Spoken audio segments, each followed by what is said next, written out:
कर लेते हैं थ्योरी, लीडरशिप थ्योरीज के ऊपर। सबसे पहली बात यह है कि लीडरशिप क्या चीज है। वैसे तो कहा जाता है कि लीडरशिप जो है ना वो एक इंटरपर्सनल इन्फ्लुएंस है। Leadership is an interpersonal goals. तो लीडरशिप जो है वो कोई मेडिकल नहीं कहला सकता, लीडरशिप कोई मेडिसिन नहीं है, लीडरशिप कोई ट्रीटमेंट नहीं है। लीडरशिप एक तासुर है जो एक शख्सियत दूसरे पर छोड़ देती है। तो लीडरशिप एक तासुर का नाम है। लीडरशिप एक जो है वो आपके इन्फ्लुएंस का नाम है, जिससे एक इंसान दूसरे को डायरेक्ट करता है। डायरेक्ट का मतलब यहाँ पे ये है कि रास्ता बताता है, यानी किसी की शख्सियत पर तासुर छोड़कर इन्फ्लुएंस क्रिएट करके, एक तासुर क्रिएट करके उसको रास्ता बताया जाता है। वो रास्ता ऐसा होता है जिस पर चल के मकासद को हासिल किया जाता है। इसका मतलब ये होगा कि लीडर वो है जो आपको मंजिल की तरफ गामज़न करता है। लीडर वो है जो आपको जगाता है।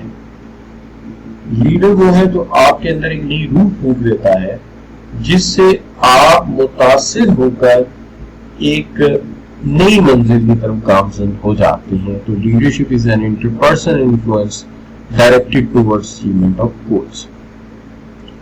अब जब हम लीडरशिप की बात करते हैं तो सबसे पहली बात जो आती है वो ये आती है कि ट्रेड थ्योरीज सबसे पहले आती हैं। जहन में ये जरूर आएगा आपके कि ट्रेड थ्योरीज कैसे बनी। एक्चुअली दुनिया में जितने भी पॉपुलर लीडर्स थे उनमें से कॉमन कैरेक्टरिस्टिक्स की एक लिस्ट क्रिएट की गई, उनके डिफरेंट अहवाल पढ़ के, और फिर देखा गया कि इनके अंदर कौन से ऐसे कॉमन कैरेक्टरिस्टिक्स हैं जिनको हम अगर एक जगह इकट्ठा कर दें तो एक लीडरशिप स्टाइल बने। लिहाजा वो तमाम कैरेक्टरिस्टिक्स एक जगह इकट्ठे कर दिए गए, और जब वो सारे कैरेक्टरिस्टिक्स एक जगह इकट्ठे हो गए तो हमने उसे कहा कि ये ट्रेड्स जिसमें है वो लीडर है। ट्रेड से मुराद यहाँ पे खसूसियात कि ये खसूसियात अगर होंगी तो वो लीडर होगा, अगर ये कैरेक्टरिस्टिक्स होंगे उसकी शख्सियत में तो वो लीडर। अब जहां तक सवाल है उसमें एक बहुत लंबी लिस्ट है, लेकिन जाहिर बात है हमें एक एमसीक्यू बेस पेपर में रिवीजन में मुनासिब पॉइंट लेने चाहिए। सबसे पहली बात है फिजिकल ट्रेट्स।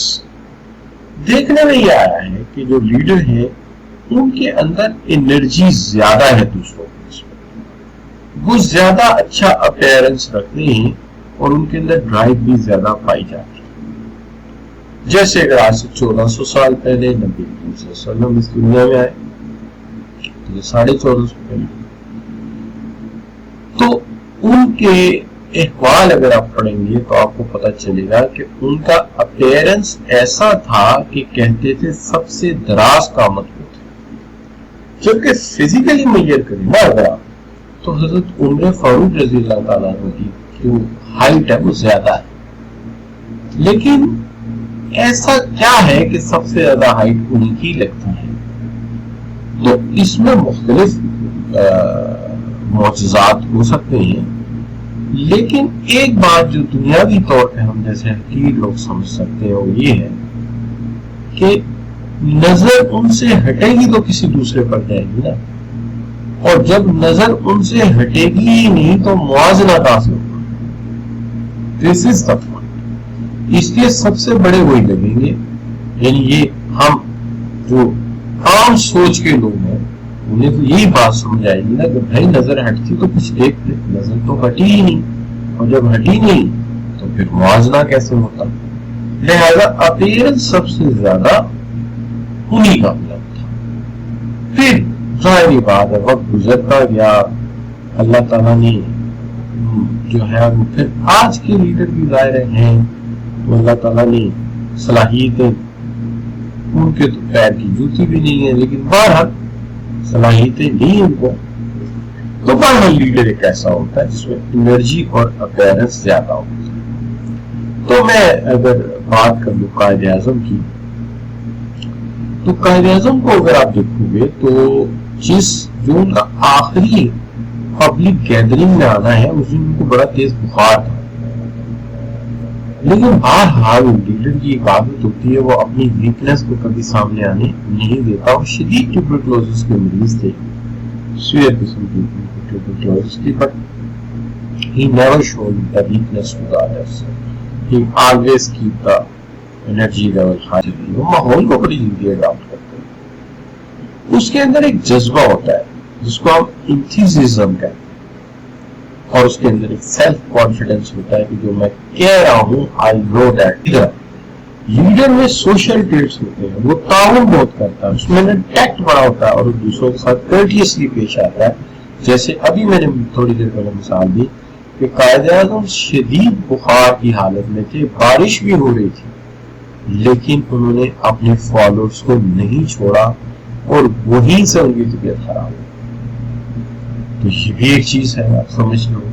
تو جو بڑے لیڈرز ہوتے ہیں ان میں یہ ٹریٹس پائے جاتے ہیں. ٹھیک ہوگی بات. اب سوال کیسے بن سکتا ہے، ایک اندازہ کچھ یوں کیا جا سکتا ہے، کہتے ہیں کہ traits of leadership are based around which of the following groups of qualities. تو انٹیلیجنس بھی ہو سکتی ہے، ڈیسیژن بھی ہو سکتا ہے، لیکن یہ تین مدر کریکٹرسٹکس ہیں، ایک فزیکل، ایک پرسنل اور ایک سوشل. باقی سارے جتنے لکھے ہوئے ہیں وہ ان کے اندر سما سکتے ہیں. لہٰذا یہ امپورٹنٹ کریکٹرسٹکس ہوتے ہیں کسی بھی لیڈرشپ کے ٹریٹس.